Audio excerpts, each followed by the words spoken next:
اعوذ باللہ من الشیطان الرجیم بسم اللہ الرحمن الرحیم ان اللہ وملائکتہ یصلون علی النبی یا ایہا الذین آمنوا صلوا علیہ وسلموا تسلیما اللہم صلی علی سیدنا و نبینا و شفیعنا و مولانا محمد وعلی آل محمد وبارک وسلم۔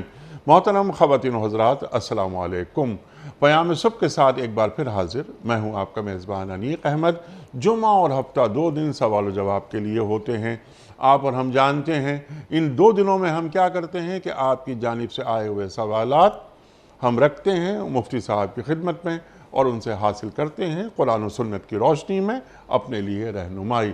کچھ سوالات ہم پاکستان کے مختلف شہروں میں کھڑے ہو کر ریکارڈ کرتے ہیں عوام الناس سے، وہ ویڈیو کوئسچنز بھی ہم رکھتے ہیں مفتی صاحب کی خدمت میں۔ مقصد کیا؟ مقصد یہ ہے کہ ہمارے ذہنوں میں کوئی ابہام باقی نہ رہے، ہر سوال کا جواب ہمارے دین کے پاس موجود ہے، بس کسی اہل ذکر یا کسی اہل نظر کی خدمت میں حاضری ضروری ہوتی ہے۔ خواتین و حضرات، آج کے ہمارے معزز مہمان محترم مفتی احمد عفنان صاحب ہیں۔ مفتی احمد عفنان صاحب ہمارے ملک کا ایک بہت محبوب نام، بہت مقبول نام، فارغ التحصیل جامعۃ الرشید۔ پاکستان میں پڑھا، پاکستان کے باہر پڑھا، اب بھی آپ پاکستان سے باہر یعنی انگلینڈ میں پڑھ رہے ہیں اور LLM کر رہے ہیں۔ ہمارے ایسے اسکالرز ہر دور میں ضرورت رہے ہیں ہماری۔ ہم مفتی احمد عفنان صاحب کو خوش آمدید کہتے ہیں۔ پروگرام کا آغاز اللہ تعالیٰ کے بابرکت نام سے سورہ فیل۔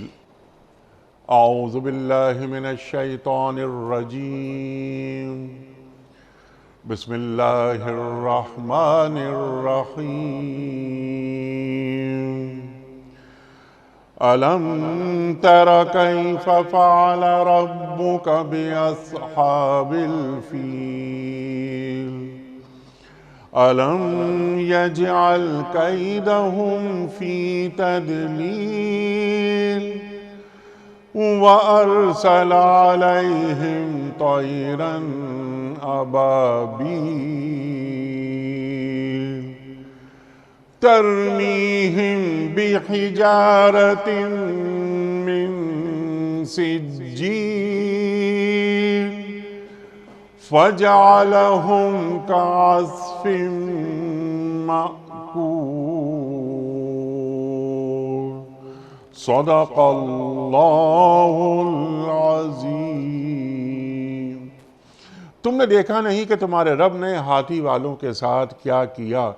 کیا اس نے ان کی تدبیر کو اکارت نہیں کر دیا اور ان پر پرندوں کے جھنڈ بھیج دیے جو ان کے اوپر پکی ہوئی مٹی کے پتھر پھینک رہے تھے، پھر ان کا یہ حال کر دیا جیسے جانوروں کا کھایا ہوا بھوسا۔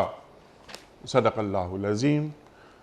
پروگرام کا آغاز کرتے ہیں۔ پہلا سوال محترم مفتی احمد عفنان صاحب کی خدمت میں۔ یہ معروف صاحبہ ہیں، بڑا اچھا سوال ہے، سمپل سوال لیکن بہت بڑا سوال۔ وہ پوچھ رہی ہیں مفتی صاحب میں چاہتی ہوں کہ میرا گھر کا ماحول دینی ہو جائے، اس سلسلے میں رہنمائی فرمائیے۔ ارشاد۔ بسم اللہ الرحمن الرحیم، والصلاة والسلام علی نبینا محمد وعلی صحبہ اجمعین، رب اشرح لی صدری ویسر لی امری واحلل عقدۃ من لسانی یفقہوا قولی۔ انیق صاحب یہ سوال نہیں، یہ تو انہوں نے بیان یا سیریز آف بیان پوچھے۔ مجھے یاد ہے ایک دفعہ میں نے آئیڈیل فیملی سیریز پہ بیان کیے تھے تو 15 بیان بنے تھے۔ تو بہرحال کوئی کوشش کرتے ہیں کہ اس کو مختصر بات کر دیں۔ ایک تو یہ خود ہی بات بڑی اہم ہے کہ ہمارے بہت سے حضرات پوچھتے ہیں، کوشش کرتے ہیں کہ ہم دین پہ چلیں، ہمارے بچے، اس میں جو کلیدی چیز ہے، جو محور ہے، وہ ماحول ہے۔ اگر آپ نے گھر میں ایک سیوٹیبل انوائرمنٹ دین کا دے دیا تو آپ کو بہت ساری چھوٹی چھوٹی چیزیں گھر میں بتانے کی بچوں کو ضرورت نہیں پڑے گی۔ وہ ماحول ان کو، بچوں کو، آپ کے گھر میں جو بھی ایکسٹینڈڈ فیملی ہے ان کو چلائے گا کام پر۔ اور اگر آپ نے ماحول نہیں دیا تو آپ چھوٹی چھوٹی باتیں بتاتے رہیں گے تو وہ اس پر عمل ہوگا نہیں۔ رمضان میں کیا ہوتا ہے؟ ماحول ہوتا ہے نا کہ جو آدمی عام نمازوں میں بھی نہیں جاتا وہ 20 رکعت 1.5 گھنٹے کی تراویح کے لیے بغل میں مصلی دبائے جا رہا ہوتا ہے. ٹھیک. تو ماحول ہوتا ہے. اور یہ جو ایک اسلامی حکومت ہے, مسلمانوں کی کمیونٹی ہے, ان کے ذمے یہ کام ہے کہ وہ اسلام کا اچھا ماحول بنائیں. تو ہم دیکھتے ہیں بعض مسلمان ملکوں میں ماحول نہیں ہے تو بہرہ روی بات ہے, بہت ہے. بعض غیر مسلم ممالک میں خاص محلوں میں مسلمانوں نے ایسا ماحول بنا لیے کہ وہاں جائیں تو لگتا ہے اسلامستان ہے پورا. جی ہاں. برطانیہ میں, امریکہ میں, کہاں کا, وہاں جبے پہنے ہوئے, عورتوں نے پردے پہنے ہوئے, ہر بچہ مکتب میں جا رہا ہے, تو ماحول بن گیا. اچھا, اب یہ ماحول بنایا کیسا جائے؟ تو ماحول بنانے کے لیے چند چیزوں کی ضرورت ہو کہ نمبر 1 تو یہ اویئرنیس ہو کہ بھائی ہمارے گھر میں بنیادی چیز دین ہے. جو بھی فیصلہ ہوگا دین کے مطابق ہوگا, دین کے اندر تفریح بھی ہوگی, دین کے اندر رہتے ہوئے میل جول بھی ہوگا, دلچسپی کی چیزیں بھی ہوں گی, راحت و آرام بھی ہوگا, کاروبار بھی ہوگا, کھانا پکانا بھی ہوگا, سب ہوگا, لیکن دین کی چھتری کے نیچے. نمبر 2, اب ماحول بنانے کے مختلف طریقے ہیں. مثلا چھوٹے بچے ہیں تو چھوٹے بچوں کو ماں یا باپ کہانیاں سنائیں. قرآن مجید نے بھی کہانیاں سنائی ہیں ماحول بنانے کے لیے. لِنُثَبِّتَ بِهِ فُؤَادَكَ, اللہ نے فرمایا ہم نے انبیاء کی کہانیاں اس لیے سنائیں تاکہ آپ کے دل کو مضبوط کریں.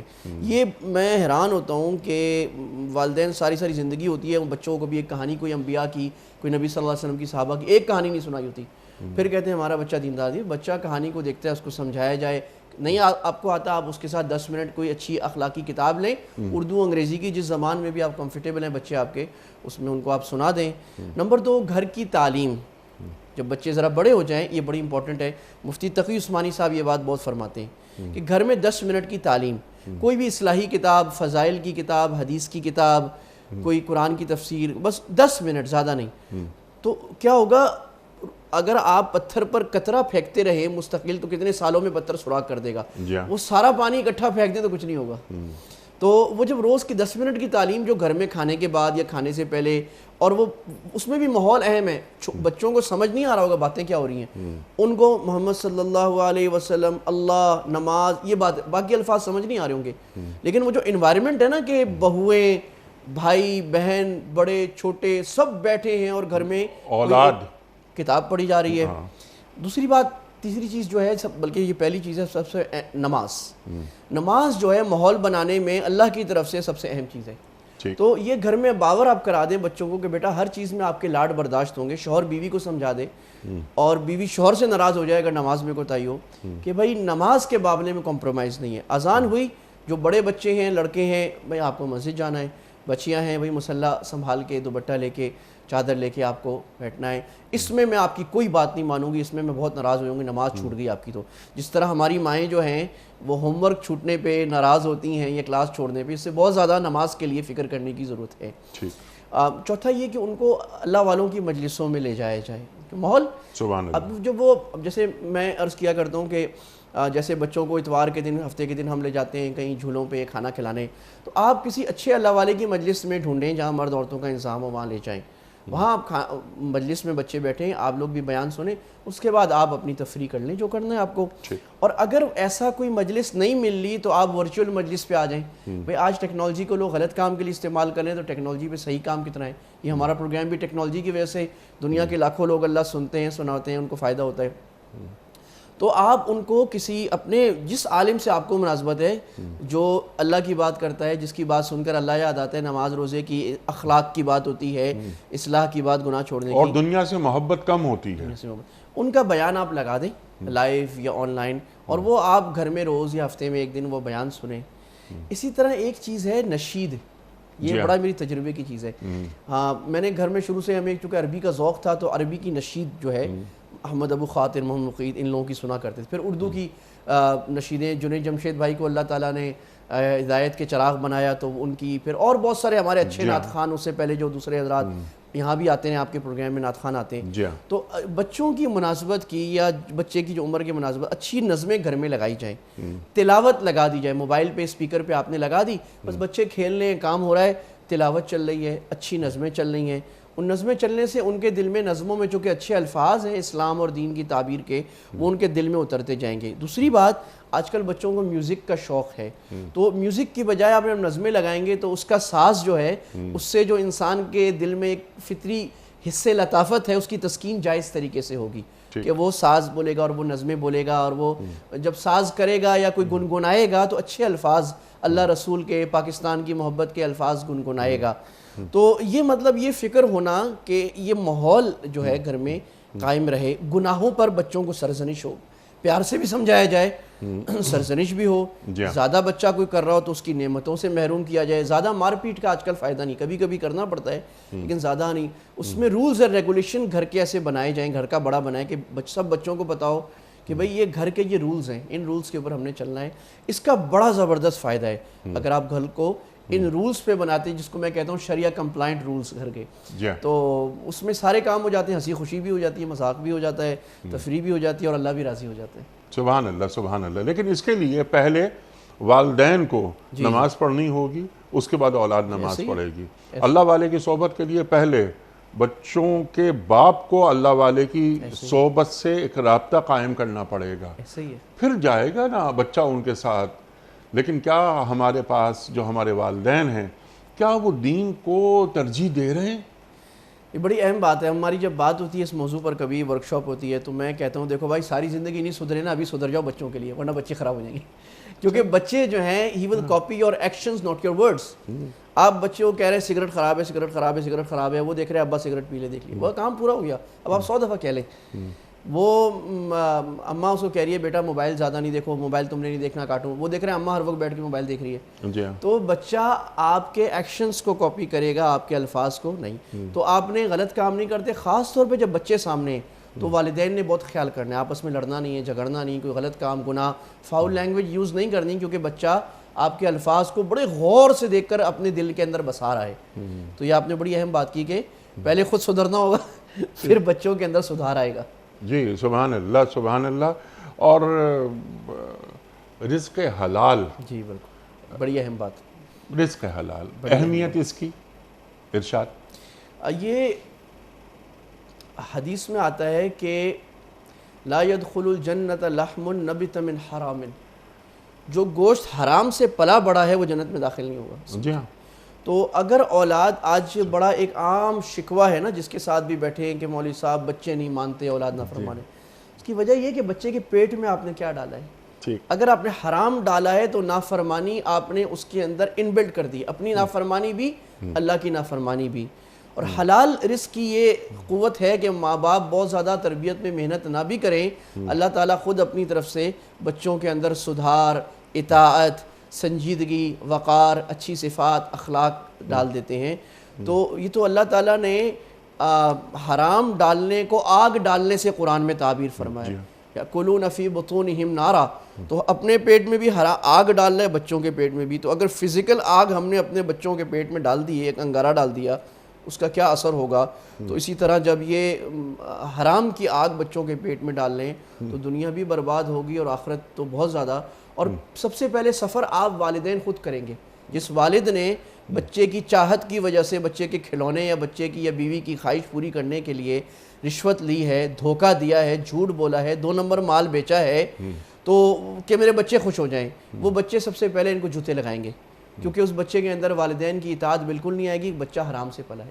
اور اگر روکھی سوکھی کھا کر کسی طرح بچوں کو آپ نے نعمتیں کم بھی دیں اور ان کو قناعت کا درس دے دیا کہ بیٹا حلال کم ہی ہوتا ہے، حلال زیادہ نہیں ہوتا، تو یہ بچہ بڑے ہو کر بھی آپے میں رہے گا، قناعت میں رہے گا، اپنے بچوں کی تربیت بھی ایسی کرے گا اور آپ کا وفادار رہے گا. اللہ تعالیٰ ہمیں اپنے گھروں کے ماحول کو، اور یہ میں عرض کرتا ہوں کہ میرا جو چھوٹا سا تجربہ ہے پورے عالم اسلام کا، یا جو مسلمان جہاں کہیں رہتے ہیں، اس وقت ایک اچھے بڑے ڈیولپڈ معاشرے میں جو سب سے بڑا چیلنج ہے کسی مسلمان خاندان کو، وہ تربیت اولاد کا ہے. سب سے بڑا چیلنج. اور افسوس کی بات یہ ہے کہ سب سے کم توجہ اس کی طرف ہے، کہ ان کو توجہ نہیں ہے کہ تربیت اولاد اب ایسے نہیں ہو جائے گی، یہ ایک آرٹ ہے. کیونکہ یہ بچے جس کو کہا جاتا ہے نا کہ ملینیلز کہا جاتا تھا، اب تو جنریشن ایکس ہے.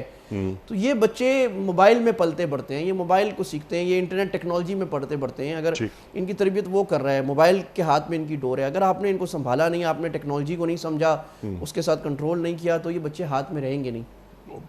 بچے ہاتھ پہ نہیں رہیں گے اور نئے نئے سوالات ان کے ذہنوں میں جنم لیتے ہیں، یہاں تک کہ وہ ایتھیزم تک پہنچ جاتے ہیں. یہ ایک اور بڑا مسئلہ ہے. یہ ایک اور بڑا مسئلہ ہے نا. ہم دیکھتے ہیں پاکستان تک میں مختلف جو بڑی یونیورسٹیز ہیں، بڑے تعلیمی ادارے ہیں، وہاں پر سوالات اب یہاں تک اٹھانے لگے ہیں بچے کہ کیا نعوذ باللہ نعوذ باللہ نعوذ باللہ اللہ کی ضرورت ہے یا نہیں ہے، یا ہماری عقل ہمارے فیصلے کر سکتی ہے، یعنی ہمیں کسی وحی کی ضرورت نہیں ہے گائیڈ لائنز کے لیے، نعوذ باللہ یہ ہمارے آپ ہم سے بہتر جانتے ہیں کہ بڑے تعلیمی ادارے جہاں پر آپ جاتے ہیں لیکچرز دینے کے لیے، وہاں یہ سوالات بھی آ جاتے ہیں سامنے، سر یہ سوال، سر یہ سوال ہے۔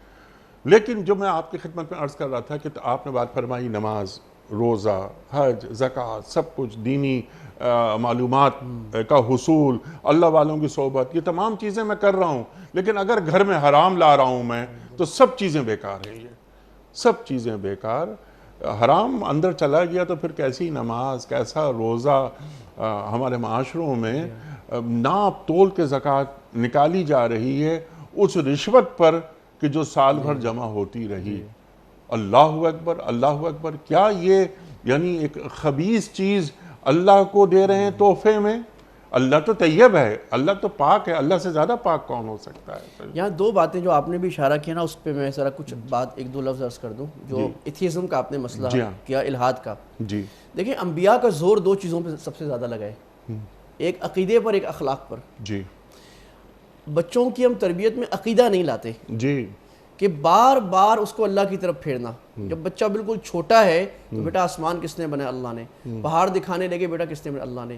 کوئی جانور خوبصورت کس نے بنایا؟ اللہ نے۔ آپ مری گھمانے لے گئے، سوات لے گئے، آپ نے دیکھا یہ دریا بہہ رہے ہیں، اتنی خوشبو آ رہی ہے، بیٹا یہ کس نے بنایا؟ اس کو پھیرنا اللہ کی طرف۔ دنیا کے نظام، وہ سائنس پڑھ رہا ہے، وہ ایکو سسٹمز پڑھ رہا ہے، وہ یونیورس کے سسٹمز پڑھ رہا ہے، اسٹارز کو دیکھ رہا ہے، اس کو بتایا بیٹا یہ سارا کچھ ہے، اس کے پیچھے یہ لا ہے، یہ لا سائنس ہے، بنایا کس نے؟ اللہ نے۔ تو اگر آپ نے بچپن میں یا ایڈولسنس جو اس کی ایج ہے بچے کی، اس میں آپ نے اس کا عقیدہ بڑا مضبوط اللہ پر کر دیا نا، اور اللہ اور قیامت پر، تو وہ پھر الحاد میں پڑھنا اس کا بڑا مشکل ہے، کیونکہ گھروں میں عقیدے کی تربیت نہیں ہوئی۔ تو جب خالی جو گھر ہوتے ہیں نا، خالی پیالے میں کوئی آدمی کچھ بھی ڈال سکتا ہے، تو جب وہ تھوڑی سی شکوک و شبہات کوئی ڈالتا ہے تو وہ بیچارہ پریشان ہو جاتا ہے، کیونکہ آپ نے تو اس کی عقیدے کی بیس فاؤنڈیشن بنائی نہیں جا کے۔ اور دوسری چیز اخلاق کی بیس، بچے کو پتا ہو کہ بیٹا ہر چیز برداشت ہے، جھوٹ برداشت نہیں ہے۔ جھوٹ بولے تو ایسے ناراض ہو، بیٹا تم سچ بول دو، میں تمہیں کچھ نہیں کہوں گا، ڈانٹوں گا بھی نہیں، بیٹا تم نے جھوٹ نہیں بولنا، کسی کے ساتھ جھگڑا نہیں کرنا، شیئرنگ کرنی، ایثار کی صفت ہونی ہے آپ کے اندر، تواضع ہونی ہے، معاف کرنا سیکھو، بیٹا بہن کو معاف کر دو، بھائی کو معاف کر دو، کوئی بات نہیں بیٹا۔ یہ جو پیارے اخلاق ہیں، یہ اگر بچوں کی آپ نے تربیت عقیدے اور اس لیے معاف کر دو کہ تمہارے اس عمل سے اللہ خوش ہوگا۔ بچوں کو بچپن سے دعا مانگنا سکھا دیں۔ سبحان اللہ۔ کھانا کھانے بیٹھے ہیں ٹیبل پر کہ یہ کھانا اللہ نے ہمیں دیا ہے، دیکھو شکر کرو اس کا۔ بہت سو کو کھانا نصیب نہیں ہوتا، دیکھو اللہ نے ہمیں دیا ہے، تو اللہ کو ترجیح اول بنانا گھر کے اندر۔ اور جو آپ نے کیا اچھی بات فرمائی کہ پھر بچوں کے ذہن میں ایک چیز بیٹھ جاتی ہے، پھر وہ اللہ کے سوا کسی اور خیال کو لاتے نہیں دل میں۔ اور جب وہ بڑے ہوئے، 20-22 سال کے ہوئے، اور یہ تمام چیزیں یہ اندر کام کرتی رہتی ہیں، جیسے آپ نے فرمایا کہ وہ قطرہ ٹپکتا ہے، قطرہ ٹپکتا ہے، جگہ بنتی رہتی ہے۔ اللہ اکبر، مفتی صاحب سبحان اللہ سبحان اللہ۔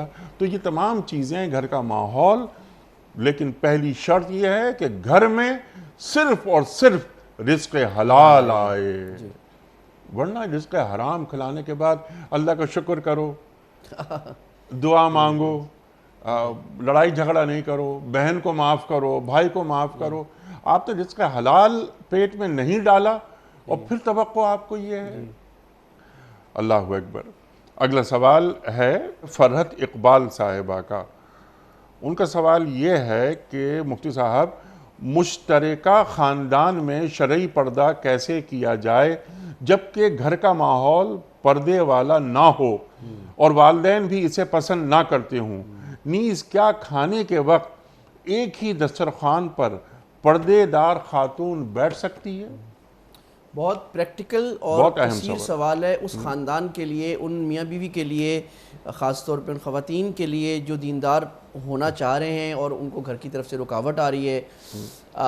اس میں دیکھیں شریعت میں اللہ تعالیٰ نے بڑی نرمی اور بڑی وسعت اور بڑی حکمت اور بڑی تدریج رکھی ہے. کسی کو یہ نہیں کہا جاتا کہ آج آپ حسن بصری بن جائیں یا رابعہ بصریہ بن جائیں, بلکہ تدریج آہستہ آہستہ. اسی طرح جو کسی کی مجبوریاں ہوتی ہیں تو شریعت اس کا بھی خیال کرتی ہے. شریعت ایسا نہیں ہے کہ شریعت میں مجبوریوں کے احکام کا پورا چیپٹر ہے. اب یہ ذرا مجبوریوں کی کیفیت ہے, تو میں عرض کرتا ہوں اس میں ہماری بہن کو یا ان بہنوں کو جو سن رہی ہیں, اور اللہ ہماری ساری بہنوں کو یہ توفیق دے کہ وہ گھر کا پردہ بھی کریں, کیونکہ یہ ایک بڑا چیلنج ہوتا ہے. اس میں دیکھیں, گھر کے پردے کا پہلی بات تو یہ مطلب نہیں ہے کہ آپ سارا دن برقع پہن کے بیٹھیں, بلکہ گھر کے پردے کا مطلب ہے کہ ایک مناسب حجاب ہو. حجاب کا مطلب برقع نہیں ہے, حجاب کا مطلب ہے کہ عورت کا جسم اس طرح ڈھلا ہوا ہو کہ اس کے جسم کا ابھار نظر نہ آئے, کھلا ہو. نمبر 2, وہ کپڑا اتنا باریک نہ ہو کہ جسم کا رنگ نظر آ رہا ہے. بس یہ حجاب ہو رہا ہے ایک طرح سے. تو گھر کے اندر ایک تو ذرا خفت ہے, وہ پورا برقع بہت بڑی چادر ہر وقت ضرورت نہیں ہے. موٹا دوپٹہ ہو یا موٹی چادر ہو جس سے رنگ نہیں چھلک رہا. عورت یہ خیال کرے کہ بھی کچن میں اگر کام کر رہی ہیں تو وہ ذرا دوپٹہ رکھ کے رکھیں. مردوں کو تھوڑا یہ ہو کہ بھی اگر آپ نے جہاں عورتیں کام کر رہی ہیں کچن وغیرہ میں یا کسی ڈرائنگ روم میں, وہاں آپ کو آنا ہے ذرا کھنکار کے آئیں, سلام کر کے آئیں, تاکہ عورت جو ہیں, جو پردے والی عورتیں ہیں, وہ تھوڑی سی سنبھل جائیں. نمبر 2, اگر آپ کے دیور یا مرد کوئی بیٹھے تو گھونگھٹ نکال کے بیٹھیں. گھونگھٹ آگے نکال لیں, چادر سرا سا یہاں پر رکھ لیں, پورا چہرہ نہ بھی ڈھانپ سکیں, کوشش کریں پورا ڈھانپ لیں یہاں سے, نہیں تو کچھ نہ کچھ چہرہ ڈھانپ لیں, اور گھونگھٹ ذرا سا جھکا لیں, چادر ہو آگے.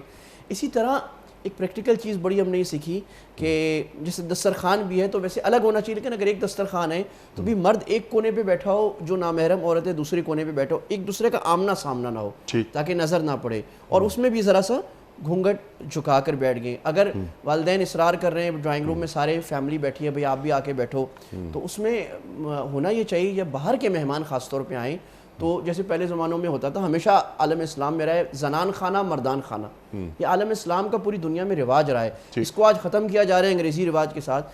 2 مہمان خانے, 2 سٹنگ لاؤنج ہونے چاہیے, ایک مردوں کا ایک عورتوں کا. مجھے یاد ہے 30 سال پہلے ہمارے گھر میں یہ کام شروع ہوا تھا. ایک دفعہ بڑی مخالفت ہوئی زبردست خاندان سے کہ یہ آپ لوگوں نے کیا شروع کیا, یہ وہ, لیکن اللہ نے کیا, پھر ہمارے ساتھ ہماری برادری کے 20 خاندان مل گئے, سب نے یہ کام شروع کر لیا الحمدللہ, اور آج عمومی رواج یہی ہو گیا.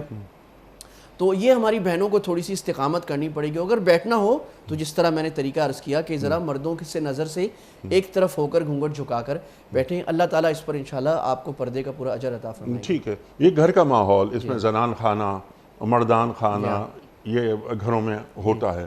شادیوں میں مفتی صاحب یہ جو مکس گیدرنگ ہوتی ہیں, اس کی اجازت کیا دین دیتا ہے؟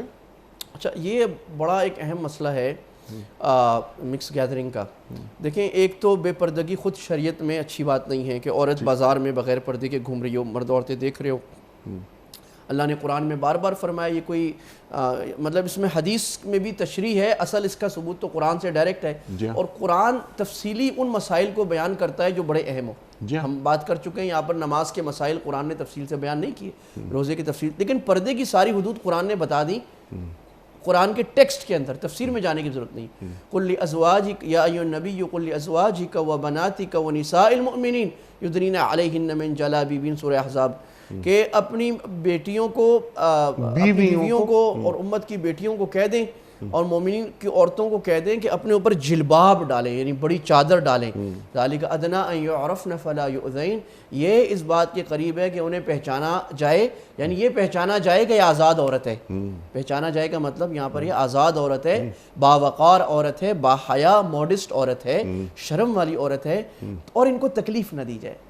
دیکھیں, بے پردہ عورت کو لوگ تکلیف دیتے ہیں, غلط سمجھتے ہیں, پردے والی عورت ہے. یہ ایک پردہ جو ہے ایک نشان ہے کہ sorry I am not accessible. عورت گویا کہ یہ کہہ رہی ہے کہ نہیں جی میں پردے والی ہوں, میں آپ کے لیے نہیں ہوں, میں اپنے شوہر کے لیے, اپنے محرموں کے لیے ہوں. تو یہ اب اچھا عام حالت میں برا ہے. شادی میں جو آپ نے سوال کیا اس میں تو عورتیں اور زیادہ بند سنور کے آتی ہیں, وہاں مکس گیدرنگ تو ڈبل گناہ ہے اور معاشرے کو اور خراب کرنے والی چیز ہے. تو لہٰذا اس میں تو علماء نے مسئلہ لکھا ہے, سارے علماء کا اتفاق ہے کہ پھر مکس گیدرنگ میں ایسے عورت کیا مردوں کو بھی نہیں جانا چاہیے, ان کو کہنا چاہیے آپ الگ کریں, ہم نہیں جا سکتے. آپ چلے جائیں صلہ رحمی کے لیے, ان کو تحفہ دے دیں, ان کو بولیں دیکھیں یا تو آپ الگ جگہ بنائیں, اور یا معذرت آپ نے ہمارے لیے جگہ نہیں بنائی, ہم نہیں آ سکتے. تو یہ کچھ خاندان اگر کریں گے نا انیق صاحب, تو اللہ تعالیٰ گئے دن کے تنہا ہمیں انجمن میں لوگ ملتے جائیں گے. اور یہ میرا خاندان اس کی مثال ہے, میں نے خود دیکھا ہے, چونکہ میں کہہ رہا ہوں. کہ ہمارے خاندان میں 1-2 خاندانوں نے شروع کیا اور اب پوری برادری میں الحمدللہ بہت کم ہوتا ہے کہ کوئی مکس گیدرنگ، اور جو ہوتی ہے اس میں خاندان کے بڑے بزرگ بہت سارے کہتے ہیں ہم نہیں جا رہے تمہاری شادی پہ، تم نے مکس کیوں کر لیا؟ تو یہ حیا جو ہے یہ ایمان کی سہیلی ہے۔ حدیث میں اللہ فرما رہے ہیں الایمان والحیاء قرانا، اگر حیا اٹھتی ہے نا تو ایمان ضرور اٹھے گا، پھر الحاد بھی آئے گا، پھر دہریت بھی آئے گی، پھر نافرمانی بھی آئے گی۔ تو یہ مسلمان معاشرے کا کارنر سٹون ہے، حیا بنیادی محور ہے، تو اس کو قائم رکھنا۔ تو آپ ذرا خود سوچیں نا کہ کوئی آدمی سوچے میری بہن، میری بیٹی، میری بیوی کپڑے اس طرح پہنے ہوئے، کوئی اور مرد اس کو اس نگاہ سے دیکھے، کیا میری غیرت گوارا کرتی ہے؟ یہ تو مردانہ غیرت، بنیادی غیرت، مروت، حیا، شرم کے خلاف ہے کہ مرد یہ برداشت کرے۔ لہٰذا یہ جو شریعت کے قوانین ہیں یہ قوانین فطرت ہیں۔ بعض لوگ کچھ اور کہتے ہیں ہم پر کچھ امپوز اللہ نے کر دی ہے۔ اللہ نے انسان کی مشینری بنائی ہے، اللہ پتہ ہے اس کا مینیول کیا ہے اور انسان کی مشینری کس طرح چلے گی تو دیر پا اور اچھی چل سکتی ہے۔ یہ تو اللہ نے قوانین لکھے ہیں، تو اس کی میں یہ عرض کروں گا جو پوچھنے والے ہیں کہ بھئی آپ اپنے خاندان سے شروع کریں۔ شروع میں مخالفت آئے گی، لوگوں کی باتوں کی پرواہ نہ کریں، وقت آئے گا اور لوگ آپ کے ساتھ ہو جائیں گے، اور یہ پورا ماحول اپنے خاندان میں بنانے کا ثواب اللہ آپ کو دے گا انشاءاللہ۔ سبحان اللہ، سبحان اللہ۔ اس ذیل میں ایک سوال ذہن میں یہ آ رہا ہے، مفتی صاحب فرمائیے کہ ایک بیوی، بیٹی یا بہن بے پردگی کے عالم میں باہر نکلتی ہے، جیسے آپ نے بات کی، بازار وغیرہ جا رہی ہے، مردوں کی نگاہیں اس پر آ رہی ہیں، یا کسی تعلیمی ادارے میں جا رہی ہے، یونیورسٹی میں جا رہی ہے وہ، اور وہ بے باکانہ انداز ہے جو حیا کے قریب تر نہیں ہے، تو اس کی ذمہ داری، اس عمل کی ذمہ داری اس خاتون پہ زیادہ ہے یا اس کے گھر والوں پر؟ دونوں پر ہے۔ اصلاً تو اس خاتون پر ہے، کیونکہ ہر آدمی سب سے پہلے اپنا مکلف ہوتا ہے، بالغ جو ہے، بالغ ہونے کے بعد ہر آدمی اپنا خود مکلف ہے۔ سب سے پہلے تو اس کے اوپر ہے کہ وہ اپنا، حدیث میں آتا ہے المرأۃ اذا خرجت استشرفها الشیطان، عورت جب باہر نکلتی ہے شیطان اس کے پیچھے لگ جاتا ہے، یعنی اس کے ذمے لوگوں کو حبائل الشیطان، شیطان کے پھندے میں لگاتا ہے۔ ایک جملہ ہمارے وزیر اعظم صاحب نے بڑا اچھا کہا، لوگوں کو اختلاف ہوگا لیکن مجھے بڑا اچھا لگا، ان کو ویسٹرن میڈیا میں انہوں نے بیان دیا کہ عورتوں کو پردہ کرنا چاہیے، انہوں نے بڑا اعتراض اٹھا، دنیا بھی طوفان اٹھا، تو انہوں نے لوگوں کو کہا کہ جو مغرب فضول بات کرتا ہے کہ مین شوڈ کنٹرول دیئر ہارمونس، تو وزیر اعظم صاحب نے کہا تھا دیکھو اگر انسان ہے نا، روبوٹ نہیں ہے، تو وہ متاثر ہوگا بے پردہ عورت کو دیکھ کر۔ اب یہ بڑی اہم بات ہے، شریعت کا حکم ہے کہ بھائی مرد کے اندر تو وہ آئے گی چاہت، اور وہ اللہ نے مرد کا عورت کی طرف مائل ہونا اور عورت کا مرد کی طرف مائل ہونا یہ فطرت میں ہے، اس کے اللہ نے اس کے لیے حجاب رکھیں۔ ایک اور حدیث میں آتا ہے کہ آپ نے فرمایا جو عورت خوشبو لگائے اور اتنی زیادہ لگائے کہ غیر محرموں کو آئے، مطلب یہ ہے، تو فہیہ قضا و قضا، وہ ایسی خراب عورت ہے۔ یعنی اللہ کے نبی چونکہ برے لفظ نہیں بولتے تو آپ نے فرما دیا قضا و قضا، یعنی اتنی گندی عورت ہے۔ تو یہ ہماری بہنوں کو خیال کرنا چاہیے۔ دوسرے نمبر پہ ذمہ داری اس کے باپ پر اگر وہ باپ کے نیچے ہے، بھائی پر اگر وہ بھائی کی نگرانی میں ہے، اور شوہر پر اگر وہ شوہر کی نگرانی میں ہے۔ ان لوگوں پر بھی آتی ہے گناہ کے معاونت کے طور پر کہ آپ کے ذمہ تھا قُوا أَنفُسَكُمْ وَأَهْلِيكُمْ نَارًا، اپنے بیوی بچوں کو اور اپنے آپ کو آگ سے بچاؤ، اور اللہ کے نبی نے فرمایا تھا کلکم راعٍ وکلکم مسئول، تم میں سے ہر ایک نگہبان ہے، چرواہا ہے، اور تم سے تمہاری رعایا کے بارے میں پوچھا جائے گا۔ ہم پاکستان کے بارے میں تبصرہ کر رہے ہوتے ہیں جو ہمارے ہاتھ میں نہیں ہیں، اور ہم اپنی رعایا پر فوکس نہیں کر رہے ہوتے ہیں، ہمارے بیوی بچے بہن جو جن کا سوال اللہ قیامت میں ہم سے کرے گا، تو ذمہ داری ان پر بھی آئے گی، ان کو بھی چاہیے کہ البتہ یہاں میں شوہروں سے یہ عرض کروں گا کہ اگر آپ کی شادی ہوئی اور بیوی پردہ نہیں کرتی تو ایک دم آپ جو ہے نا جلاد نہ بن جائیں، بلکہ حکمت اور طریقے سے پیار سے کہنا شروع کریں بیوی کے لیے اچھا خوبصورت مہنگا برقع لے کے آئے، مہنگی سی چادر اچھی لے کے آئیں، برانڈڈ، اس کو بولے جی میں آپ کے لیے لے آیا ہوں، یہ آپ پہن کے بہت اچھی لگتی ہیں، پہلے اس کو چادر کرائیں، جب وہ چادر کرنے لگ جائے آہستہ آہستہ گون کرائیں، آہستہ آہستہ اس کو حجاب کرائیں۔ تو اس طرح تدریج اور بھی جو ہے یہ بھی اللہ کے نبی نے ہمیں سکھائی ہے۔ سبحان اللہ، سبحان اللہ۔ آپ نے جو فرمان رسول کریم صلی اللہ علیہ وآلہ وسلم عطا فرمایا کہ جب عورت گھر سے باہر نکلتی ہے تو شیطان اسے تاکتا ہے۔ اللہ کے رسول صلی اللہ علیہ وآلہ وسلم ایک اور جگہ فرما رہے ہیں کہ وہ عورت جو گھر میں رہتی ہے فرشتے اس کی حفاظت کرتے ہیں۔ کرنا فی بیوتکن، یہ قرآن کریم فرما رہا ہے کہ تم اپنے گھروں میں قرار سے رہو. اللہ اکبر. لیکن یہ کہ جو ایک جدید تہذیب، یہ کلچر، ہم بیکورڈ تو نہیں ہو گئے. ارے یہ کیا، تم گھر سے باہر کیوں نہیں نکلتی، تم جاب کیوں نہیں کرتی، تم جاب کرو گی تو 2 تنخواہیں گھر پر آئیں گی. بچوں کی تربیت ستیاناس ہو رہا ہے اس کا. لیکن صبح صبح وہ اٹھ کر آفس جانا آنا، معاشی سرگرمیوں میں اس کو بھی شامل ہونا. کفالت ذمہ داری شوہر کی ہے، تربیت بنیادی ذمہ داری بیوی کی ہے. ٹھیک ہے مفتی صاحب، چند سوالات ویڈیو کوئسچنز آپ کی خدمت میں. پہلا سوال مفتی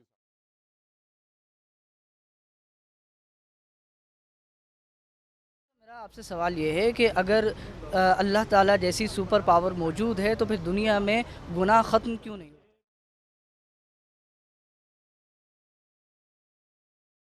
اللہ تعالیٰ جیسی سپر پاور. اللہ اکبر، اللہ اکبر. اچھا یہ ایک ہوتی ہے نا، اللہ تعالیٰ کا ذکر کرتے ہوئے بھی آدمی کو بڑا محتاط رہنا چاہیے. بالکل احمد. ٹھیک ہے نا مفتی جی صاحب؟ بالکل احمد. ارشاد.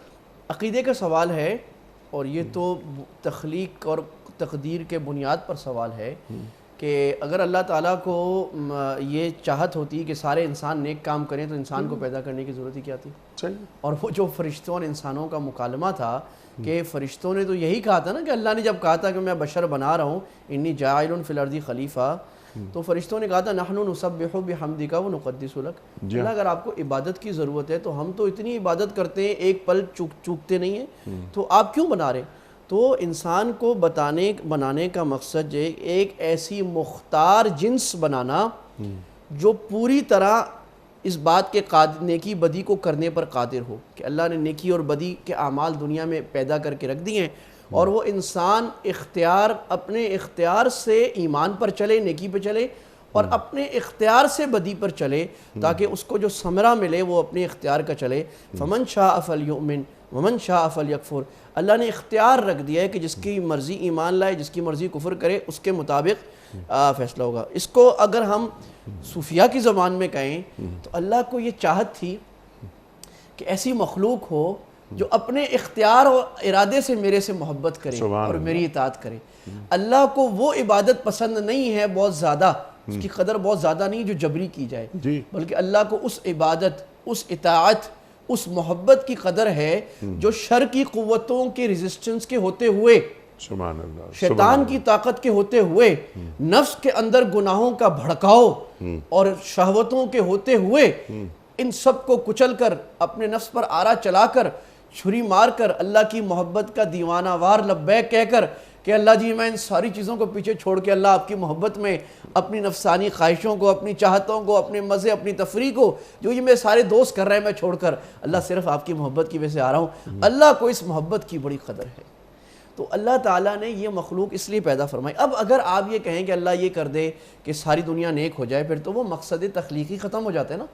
تو مقصد تخلیق یہ تھا کہ لوگ مختار ہوں.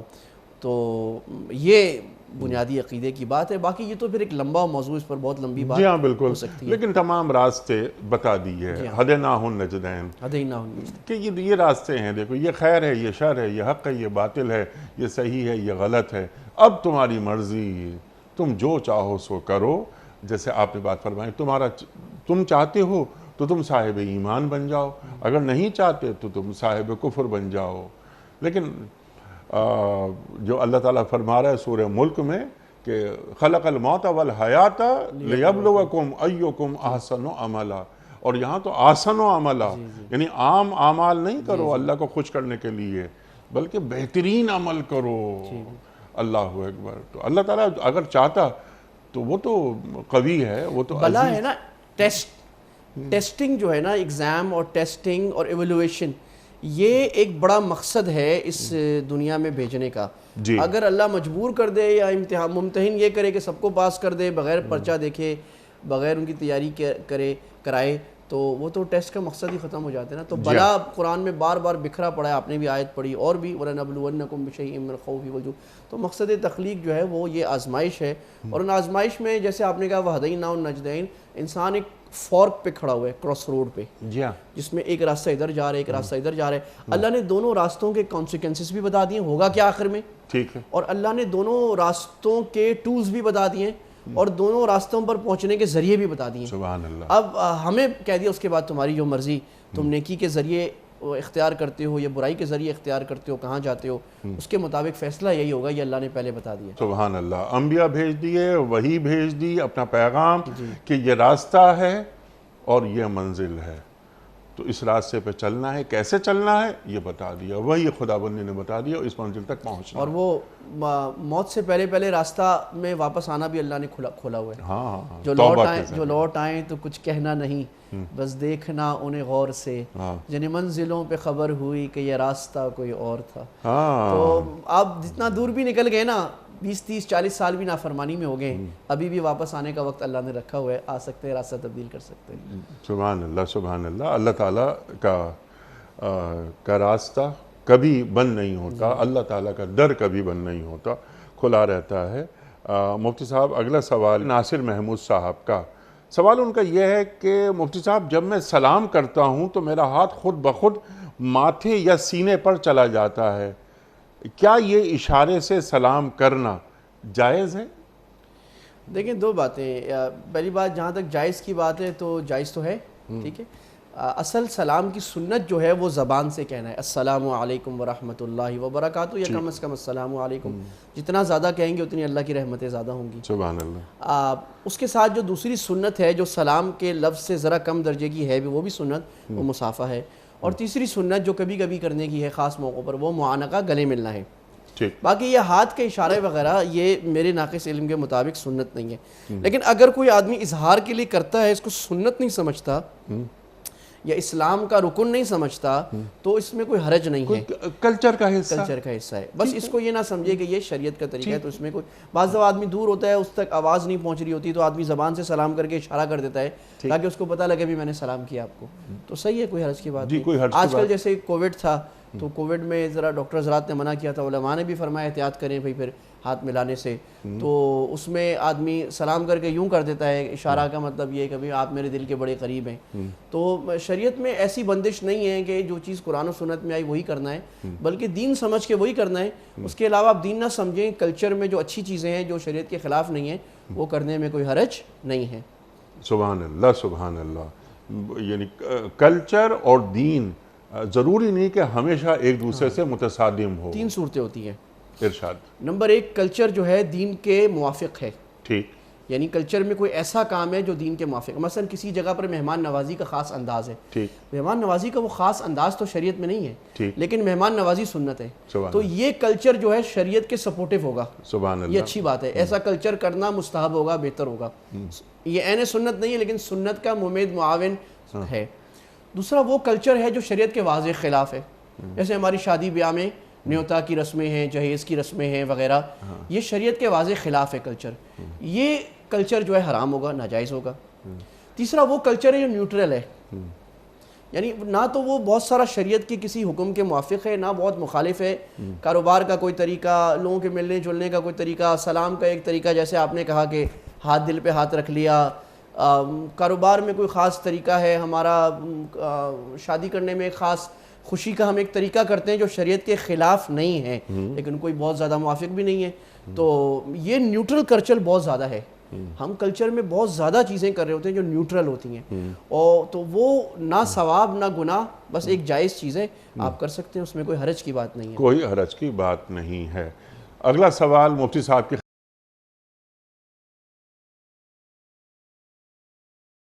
مفتی صاحب سے یہ سوال یہ ہے, میں ان سے یہ پوچھنا چاہوں گا کہ آج کل یہ جو رواج ہے کہ مختلف چیزیں جو ہیں ہمیں قسطوں پہ مل جاتی ہیں, آیا کہ یہ سود کے زمرے میں تو نہیں آتی؟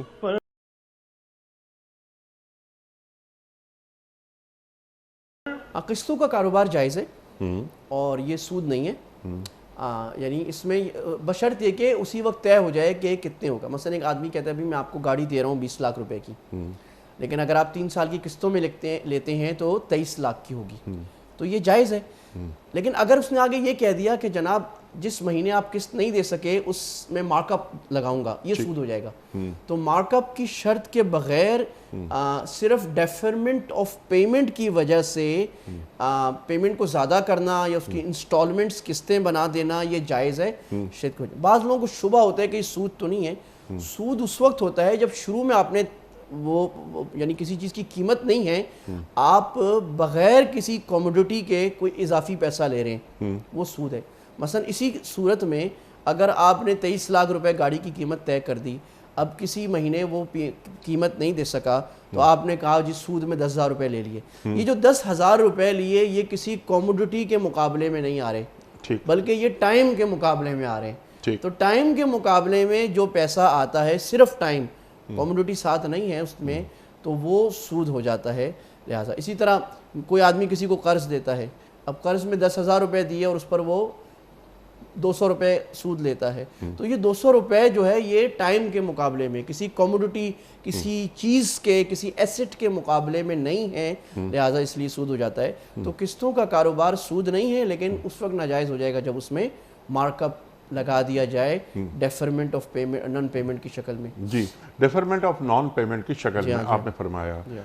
میں بجلی کا بل دیتا ہوں اور میرا بجلی کا بل فرض کیجئے 10,000 روپے آتا ہے, لیکن کسی وجہ سے میں آن ٹائم ڈیو ڈیٹ میں پیمنٹ نہیں کر سکا, تو یہ ہوتا ہے کہ لیٹ پیمنٹ کی شکل میں جو سرچارج لگ جاتا ہے, اب میں 11,000 روپے جمع کراؤں گا, تو یہ 1,000 روپے جو بجلی کے بل پر لگ گئے اضافی, کیا اس کی اجازت دین دیتا ہے؟ ہاں, یہ بہت اہم ایک مسئلہ ہے. دیکھیں ایک چیز ہوتی ہے مالی جرمانہ, یعنی آپ پیمنٹ نہیں کرے آپ پر پینلٹی لگا دی جائے. تو اس میں اکثر علماء کا قول تو یہ تقریباً سب کا ہی کہ کوئی عام پرائیویٹ آدمی یہ کام نہیں کر سکتا. مثلا میرا آپ سے کانٹریکٹ ہوا, میں نے آپ کو کوئی چیز بیچی, آپ پیمنٹ نہیں دے رہے, تو میں آپ پر جرمانہ لگا دوں کہ آپ جرمانہ مجھے دیں, میں تو نہیں کر سکتا. لیکن ریاست کے بارے میں بہت سارے ائمہ کا قول یہ ہے کہ ریاست یہ کام کر سکتی ہے, کیونکہ ریاست کو بہت بڑا ایڈمنسٹریشن اور انتظام سنبھالنا ہوتا ہے, تو ریاست مالی جرمانہ لگا سکتی ہے اگر اس کے پاس کوئی اور راستہ نہیں ہے. اور یہ امام ابو یوسف رحمہ اللہ تعالیٰ کا قول ہے, امام ابو حنیفہ کے شاگرد امام یوسف کا. تو ہمارے حضرات کا اختلاف ہے, بعض لوگ جائز کہتے ہیں بعض ناجائز, لیکن میں ذاتی طور پر اپنے اساتذہ کو دیکھتے ہوئے سمجھتا ہوں کہ چونکہ ہمارے لوگوں کو حکومت ملی نہیں ہے, اگر حکومت یا کوئی بڑی ایڈمنسٹریشن مل جائے تو پتہ لگے گا کہ آج کل تو نیک سے نیک آدمی بھی اگر آپ نے اس کے اوپر کوئی سرچارج نہیں لگایا ہوا, کوئی پریشر نہیں لگایا ہوا, تو وہ وقت پر پیمنٹ نہیں کرتا. تو دوسری بات یہ جو ٹیلی فون کے بلز پہ یا الیکٹریسٹی کے بل پہ جو لیٹ سرچارج ہوتا ہے یہ ون ٹائم ہوتا ہے, یہ ملٹیپلائی کمپاؤنڈ نہیں ہوتا. تو لہٰذا اسی لیے علماء نے بعض علماء اس کی اجازت دے دیتے ہیں کہ یہ مالی جرمانے کے طور پر اجازت ہے, اور وہ پیسہ ظاہر ہے کسی کی جیب میں نہیں جاتا بلکہ وہ ریاست کے خزانے میں جاتا ہے, نیشنل ٹریجری میں جاتا ہے, تو اس کا جائز ہے. وہ ٹریفک کے فائنز ہیں مثلاً, اب یہ فائنز کیا ہے, عام آدمی تو نہیں لے سکتا نا, لیکن ریاست کو بعض وہ اختیار ہوتے ہیں جو عام آدمی کو سزا دینے کا اختیار ہے, جو کورٹ جرمانہ لگاتا ہے کسی پر, تو یہ اختیار ہوتے ہیں ریاست, یعنی یہ انتظامی عمل ہے. تو ریاست کو چلانا ہے تو اس سلسلے میں یہ ایکسیس اماؤنٹ یہ لے سکتی ہے ریاست. میں نے کہہ دیا اختلاف ہے بعض علماء کے نزدیک, لیکن جو جمہور علماء ہیں, جمہور علماء کا اتفاق ہے. اگلا سوال مفتی صاحب کی خدمت میں.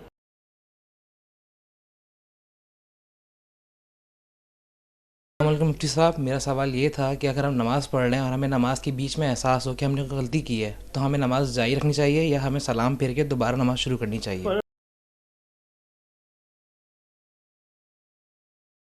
جناب. ہاں, ایک عام پریکٹیکل سوال ہے. دیکھیں سب سے پہلے تو جو نماز کے احکام کی بنیادی تعلیم ہے وہ ہمارے یہاں بڑی کم ہو گئی. جو ہم چھوٹے بچوں کو چھوٹی چھوٹی کتابوں سے تعلیم الاسلام بیچی زیور آسان نماز گھروں میں مکتب میں سکھایا جاتا تھا, وہ ہم بڑوں کو بھی نہیں آتا آج کل. تو بھائی ہر ایک مسلمان کو یہ تو پتہ ہونا چاہیے کہ نماز کے فرض کتنے ہیں, نماز کے واجب کتنے ہیں, نماز کی سنتیں کتنی ہیں. اب جو بھائی صاحب کا سوال ہے کہ نماز میں غلطی ہو گئی تو کیا کریں, تو غلطی یا تو فرض چھوڑ دیا ہوگا آپ نے, مثلا آپ نے ایک سجدہ کیا, ایک سجدہ نہیں کیا, کھڑے ہو گئے, ٹھیک ہے, یا آپ نے کھڑے ہو کر قرات ہی نہیں کی مثلا, جو بہت کم ہوتا ہے. تو فرض اگر چھوٹ گیا تو پھر تو آپ کو نماز توڑ کے دوبارہ شروع کرنی ہے. لیکن اکثر کیا ہوتا ہے, واجب یا سنت چھوٹ رہی ہوتی ہے. جب واجب یا سنت چھوٹ رہا ہے تو واجب اگر چھوٹ گیا آپ کا, بھول کر ہی چھوٹتا ہے, بھول کے چھوٹ گیا تو آپ نے سجدہ سہو آخر میں کر لینا ہے, آپ کا پورا ہو گیا. مثلاً کون سے جی 8 واجب ہیں کہ آپ نے فاتحہ چھوڑ دی, یا آپ نے فاتحہ پڑھ لی سورج چھوڑ دی, یا آپ نے قومہ چھوڑ دیا, قاعدہ چھوڑ دیا, یا آپ نے دوسرے قاعدہ میں نہیں بیٹھے, 4 رکعت والی نماز میں دوسری رکعت میں بیٹھنا بھول گئے, یا آپ نے تشہد بھول گئے آپ, یا سلام پھیرنا بھول گئے, یہ ساری, یا وطر میں قنوت نازلہ بھول گئے, یہ چیزیں اگر آپ بھول گئے تو آخر میں آپ ایک سلام پھیر کر 2 سجدے کر کے دوبارہ اتحیات پڑھ کر سلام پھیر دیں تو آپ کا سجدہ سا ہو جائے گا, نماز درست ہو جائے گی. تو یہ تو ہو گئی واجب چھوٹنے کی بات جو اکثر ہو جاتی ہے. تیسری چیز ہے سنت چھوٹ گئی.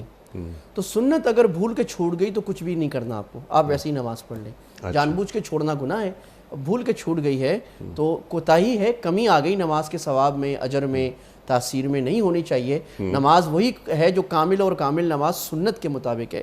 لیکن اگر سبحان رب العظیم پڑھنا آپ بھول گئے, یا ایک بڑی کامن سوال ہے کہ کوئی صاحب پوچھتے ہیں کہ جناب فرض کی تیسری یا چوتھی رکعت میں میں نے فاتحہ کے ساتھ سورت بھی پڑھ لی, اب پہلی 2 رکعتوں میں تو فاتحہ کے ساتھ سورت پڑھنی ہوتی ہے, دوسری 2 رکعتوں میں نہیں پڑھنی ہوتی, تو لوگ سمجھتے ہیں میرا واجب چھوٹ گیا. حالانکہ واجب نہیں چھوٹا, سنت چھوٹ گئی. تیسری رکعت میں بھولے سے آپ نے فاتحہ بھی پڑھ لی, سورت بھی, تو آپ نے سنت کے خلاف کیا, تو اس پر بھی سجدہ سہو واجب نہیں ہے.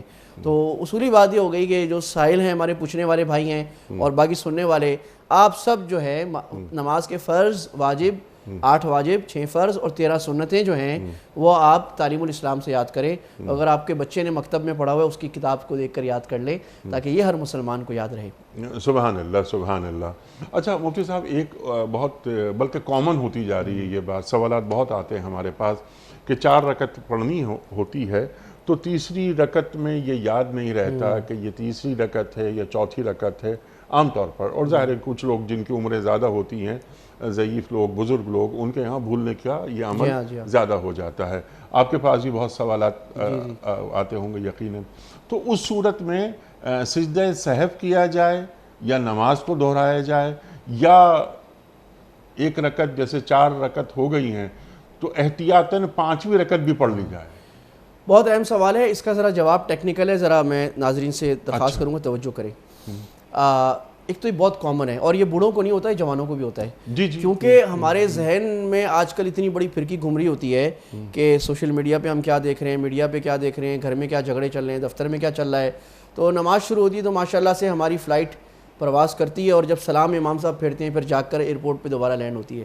تو یہ مسئلے تو بہت زیادہ ہیں بھولنے کے. ایک تو اس کو کنٹرول کرنا چاہیے, نہ ہو تو بہرحال نماز کی ناقدری نہیں کرنی چاہیے. اس حالت میں بھی نماز اللہ کو بڑی محبوب ہے کہ بندہ حاضری تو لگا رہے ہیں. اچھا, اب اگر آپ کو تیسری رکعت میں خیال آیا کہ یہ تیسری رکعت ہے یا چوتھی رکعت ہے, شک ہے, تو سب سے پہلے آپ دیکھیں آپ کا غالب گمان کس طرف ہے. ٹھیک, اگر آپ کا غالب گمان اس طرف ہے کہ نہیں چوتھی ہے تو اس کو چوتھی سمجھیں, پھر شک نہ کریں. اچھا, اور غالب گمان تیسری کو تیسری سمجھیں. اگر کسی طرف غالب گمان نہیں, جو اکثر آج ہو رہا ہے لوگوں کے ساتھ کہ برابر ہے, یہ پتہ نہیں تیسری چوتھی بھول گیا میں, تو آپ اس کو منیمم سمجھیں احتیاطاً. اچھا, آپ سمجھیں کہ یہ میری تیسری ہے, ٹھیک, لیکن اس تیسری میں آپ بیٹھ بھی جائیں, اتحیات بھی بیٹھ جائیں, اور پھر اگلی رکعت پڑھ کر سجدہ سہو بھی کر لیں.